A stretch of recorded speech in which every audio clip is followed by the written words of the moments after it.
This particular house here, this is a 3-bedroom, 2-bath, 2-car garage home. That's about ideal what people want, especially with me, when I'm dealing with my tenants and stuff, and I'm getting properties. This is what I want. This is ideal.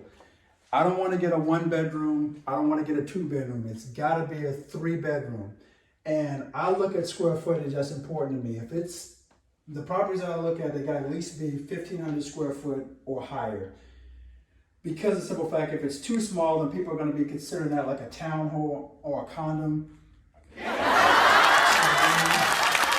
going to think of it as a townhome or a condominium, so it'd be too small. So 3-bedroom, 2-bath, 2-car garage is ideal.